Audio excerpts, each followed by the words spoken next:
Jesus has taken us on a story that very much started in the real world, and then he's pushed it a little farther, until we reach the point that we all realize, oh, okay, this really is a parable.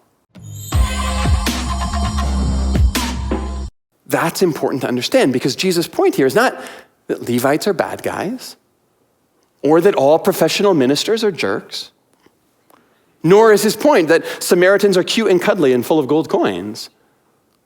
The point here is about the inversion of our expectation. The fact that our mental model of the world is not always an accurate predictor of outcomes.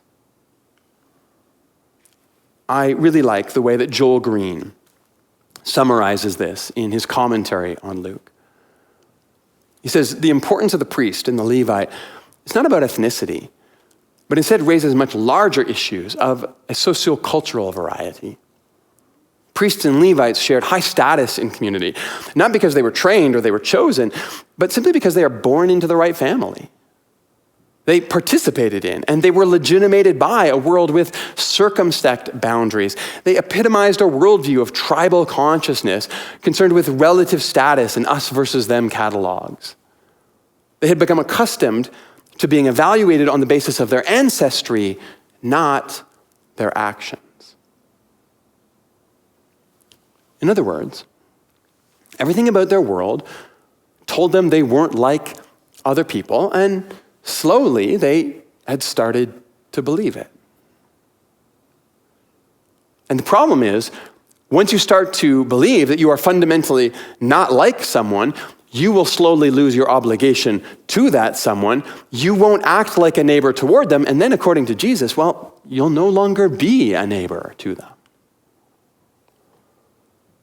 See, Jesus' point here really is just that your neighbor is anyone you see as holding the same value as you.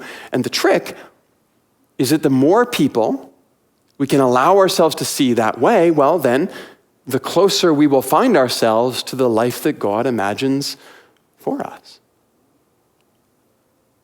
Now, the problem for me is that I may not be a priest, kind of close.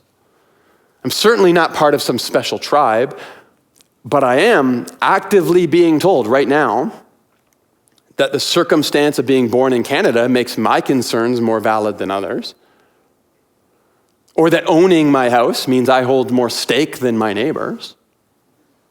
I've been told my degrees give me more right to speak on behalf of God. I've been told throughout my whole life that being a white, straight, incredibly good-looking man, okay, not that one so much at the end, but you get the idea here. I've been told for a whole host of reasons that for most of my life, my voice and my opinions should be the starting point for almost every conversation that I enter. And every time I fall into the trap of believing that, even a little bit, it gives me just a little more room for me to decide who I will be a neighbor to and who I will not. And I think that's actually the point of the whole story. The man asks, who is my neighbor? Jesus says, wrong question, my friend. The question is who you will choose to be a neighbor to. See, in a lot of ways, the scope of our world is up to us. But the more we choose to keep it like this, the more finite we make our world, the more we will exclude ourselves from everything that God is doing all around us all the time. And Jesus is suggesting that if we want to experience the life of the age to come, if we want to live as the world will one day be, if we want to touch a little bit of eternity right now, then sometimes all we have to do is simply broaden the scope of who we imagine we could be a neighbor to. It's as easy as that. Just a little bit, one angle of incidence at a time, until slowly we realize that actually the walls were never there to begin with, and the world is so much bigger than we once imagined was possible. Here's what I think. The grace in the story isn't for the man in the ditch.